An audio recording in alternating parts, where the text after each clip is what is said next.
James. I'm in Wichita Falls, Texas today. So I know I said I was going to go down to South Texas, but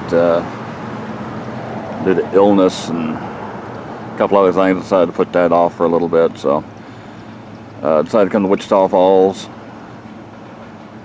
And today,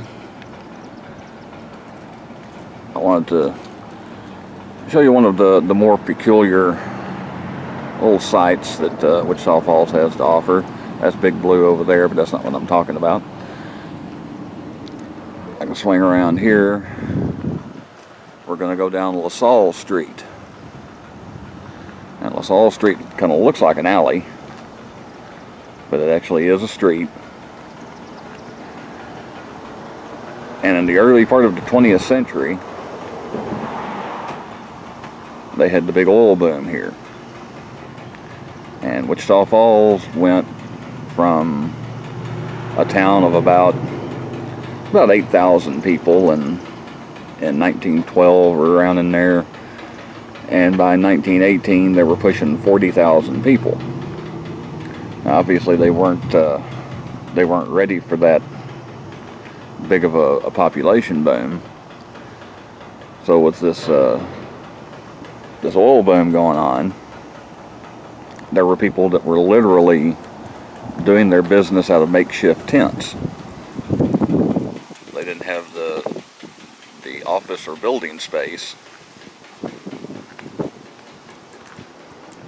to house everybody.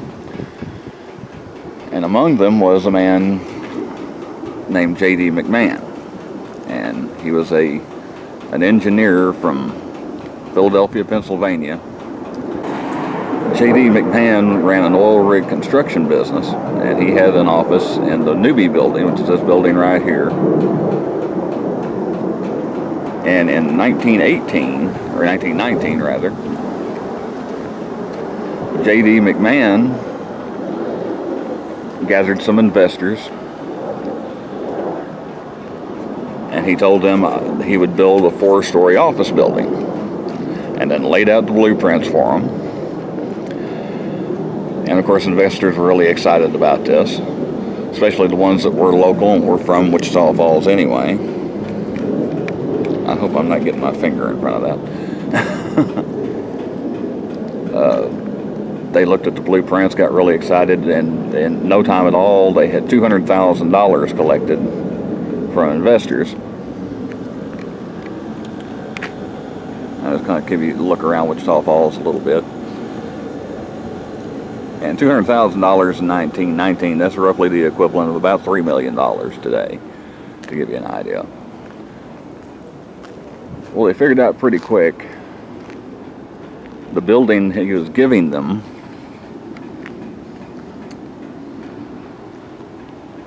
was this one right here.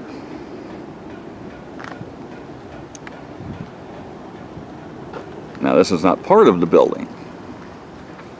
This is not what's left of the building. The rest of it wasn't torn down, and this is what's left. This is the building. Well, as you might imagine, the investors were not happy.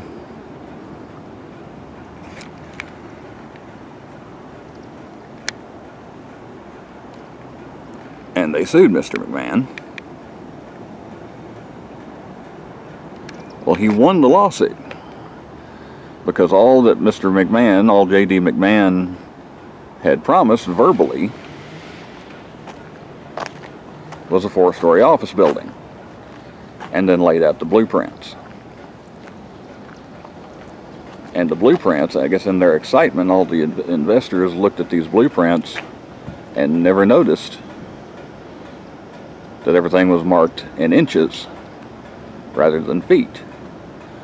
So they thought they were getting a 480-foot tall building, but you can imagine people in Wichita Falls in 1919, a 480-foot tall building, that would have been like the Empire State Building to them. But instead of getting a 480-foot tall building, they were getting a 480-inch building.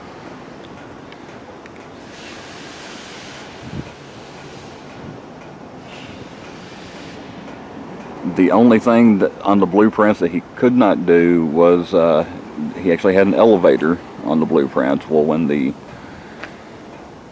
company that was going to install the elevators found out what he had done, they refused to put the elevators in. So they did get part of their money back. And instead of putting in stairs, Mr. McMahon just set up ladders and then took the money and run. The inside of the building, the rooms are roughly 9 by 12, I believe.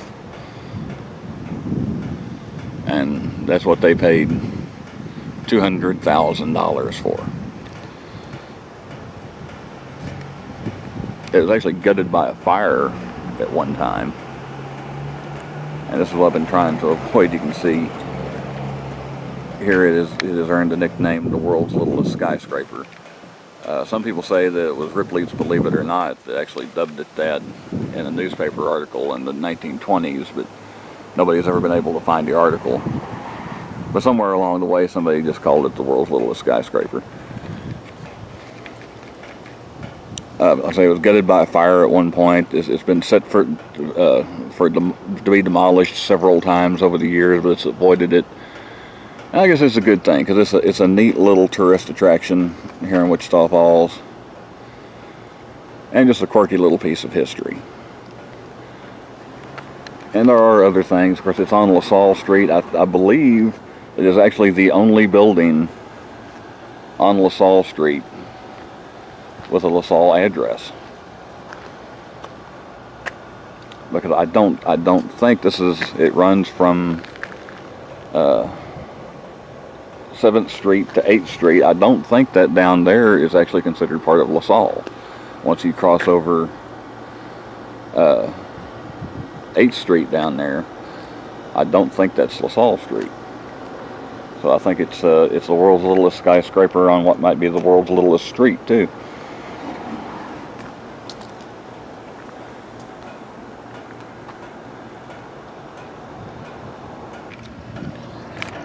Don't know if the consignment shop that they actually have in here now. I can't tell if you're getting much of a shot of anything there.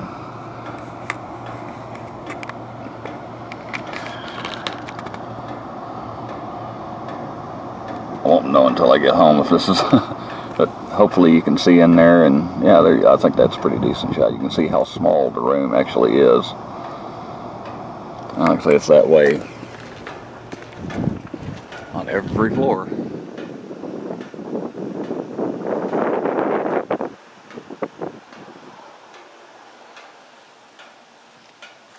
But that's just a little quirky piece of the area history.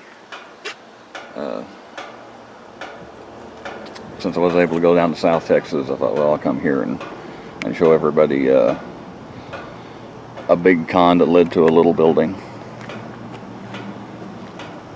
And for now, I think I'm going to go get me a Big Scotty, and I will see you next time.